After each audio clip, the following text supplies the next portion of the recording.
नमस्कार, आपका स्वागत है। दोस्तों, महाभारत ग्रंथ में मनुष्यों को भोजन करते समय कुछ बहुत ही जरूर नियम बताए गए हैं। अगर कोई मनुष्य नियमों का पालन करते हुए भोजन करता है तो उसे आरोग्य के साथ ही सुख, समृद्धि और वैभव की प्राप्ति होती है। शास्त्र में बताए गए ये नियम वैज्ञानिक दृष्टिकोण से भी परिपूर्ण है। इस प्रकार से भोजन करने पर मनुष्य सभी देवी देवताओं का आशीर्वाद प्राप्त करता है। अगर आप भोजन करते समय इन नियमों का पालन अवश्य करें, तो आइए बिना देरी किए जान लेते हैं वो कौन से नियम है। पर उससे पहले अगर आपने चैनल को सब्सक्राइब नहीं किया है तो इसे सब्सक्राइब जरूर कीजिए। साथ ही वीडियो को एक लाइक करना मत भूलें। सबसे पहली बात, भोजन करने से पहले 5 अंग, 2 हाथ, 2 पैर और मुख, इनको अच्छी तरह से धोकर ही भोजन करना चाहिए।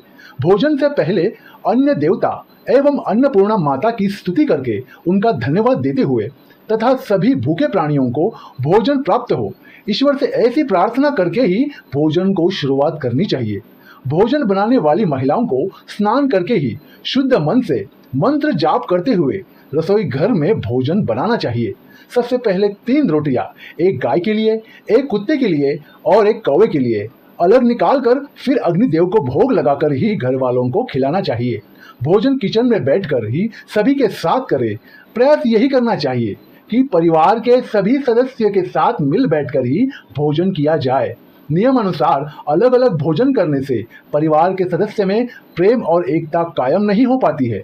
भोजन का समय प्रातः और सायं काल ही भोजन का विधान है, क्योंकि पाचन क्रिया की जठराग्नि सूर्योदय से 2 घंटे के बाद एवं सूर्यास्त से 2.5 घंटे पहले तक प्रबल रहती है। जो व्यक्ति सिर्फ एक समय भोजन करता है वह योगी है, और जो 2 समय भोजन करता है वह भोगी कहा गया है। तीसरी बात, भोजन की दिशा। भोजन पूर्व और उत्तर दिशा की ओर मुख करके ही करना चाहिए। दक्षिण दिशा की ओर किया गया भोजन प्रेत को प्राप्त होता है।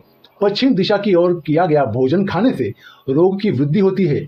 चौथी बात, ऐसी अवस्था में भोजन ना करें। शैया पर बैठकर अर्थात बिस्तर पर बैठकर अपने हाथों पर रखकर या टूटे फूटे बर्तनों में भोजन कभी नहीं करना चाहिए। मलमूत्र का वेद होने पर ही भोजन नहीं करना चाहिए। कलह अथवा क्लेश के माहौल में भोजन करना अनुचित माना गया है। अधिक शोर शराबे के स्थान पर भी भोजन करना उचित नहीं है। पीपल एवं वटवृक्ष के नीचे बैठकर भी भोजन नहीं करना चाहिए। परोसे हुए भोजन की कभी निंदा नहीं करनी चाहिए। खड़े खड़े भोजन करना भी अनुचित माना गया है। जूते पहनकर या सिर ढककर भी भोजन नहीं करना चाहिए। आइए अब जानते हैं भोजन कैसा होना चाहिए। बहुत ही तीखा या बहुत ही मीठा नहीं भोजन होना चाहिए। किसी के द्वारा छोड़ा हुआ भोजन भी कभी ग्रहण नहीं करना चाहिए। आधा खाया हुआ फल, मिठाई या आदि फिर से नहीं खानी चाहिए। खाना छोड़कर उठ जाने पर दोबारा भोजन कभी नहीं करना चाहिए।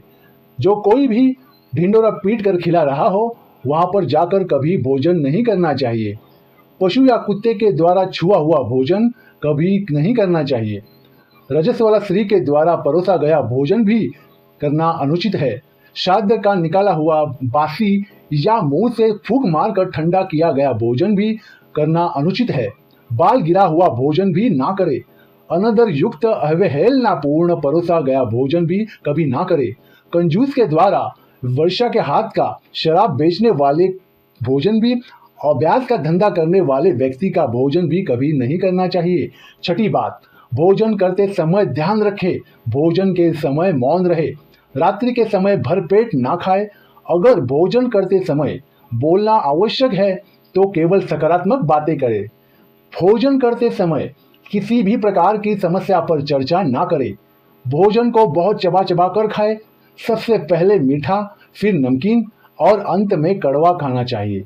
थोड़ा सा भोजन करने वाले को आरोग्य, आयु, बल, सुख और सुंदर संतान और सौंदर्य प्राप्त होता है। 7वीं बात, भोजन के पश्चात क्या नहीं करना चाहिए। भोजन के तुरंत बाद पानी या चाय नहीं पीना चाहिए। भोजन के पश्चात घोड़सवारी, दौड़ना, बैठना, शौच आदि प्रकार के कार्य नहीं करने चाहिए। भोजन के बाद क्या करें। भोजन के पश्चात दिन में भोजन करने के बाद टहलना चाहिए और रात्रि के समय 100 कदम टहलकर ही बाई करवट में लेटकर सोना चाहिए, अथवा वज्रासन में बैठने पर भोजन का पाचन अच्छे से होता है। भोजन के 1 घंटे बाद मीठा दूध एवं फल खाने से भोजन का पचना अच्छी तरह से होता है। भीष्म पितामह ने अर्जुन को दिया गया महत्वपूर्ण संदेश में कहा गया है कि जिस थाली को किसी का पैर लग जाए उस थाली का त्याग करना चाहिए। ऐसी थाली विस्ता के समान होती है। भीष्म पितामह ने कहते हैं कि भोजन के दौरान थाली में बाल आने पर उसे वहीं पर छोड़ देना चाहिए। बाल आने के बाद भी खाए जाने वाले भोजन से दरिद्रता का सामना करना पड़ सकता है। भोजन पूर्व जिस थाली को कोई लांग कर गया हो, ऐसे भोजन को भी कभी ग्रहण नहीं करना चाहिए। इसे कीचड़ के समान छोड़ देने वाला समझना चाहिए। भीष्म पितामह ने अर्जुन को बताया कि एक ही थाली में बाही बाही भोजन करे तो अमृत के समान हो जाता है। ऐसे भोजन से धन धान्य, स्वास्थ्य और लक्ष्मी की वृद्धि होती है। भीष्म पितामह के अनुसार पति पत्नी को एक ही थाली में भोजन करने को निषेध माना गया है। भीष्म पितामह के अनुसार एक ही थाली में एक पति पत्नी भोजन करते हैं तो ऐसी थाली मादक पदार्थों से भरी मानी जाने वाली होती है। पत्नी को पति के भोजन के उपरांत ही भोजन करना चाहिए। इससे घर में सुख समृद्धि बढ़ती है। तो दोस्तों, ये महत्वपूर्ण बातें जो महाभारत में बताई गई है, अगर ये जानकारी आपको पसंद आई तो वीडियो को लाइक जरूर करें, कमेंट में जय मां अन्नपूर्णा जरूर लिखें, साथ में चैनल को सब्सक्राइब जरूर करें ताकि आप ऐसे आध्यात्मिक जानकारी वाली वीडियो देख सकें। धन्यवाद।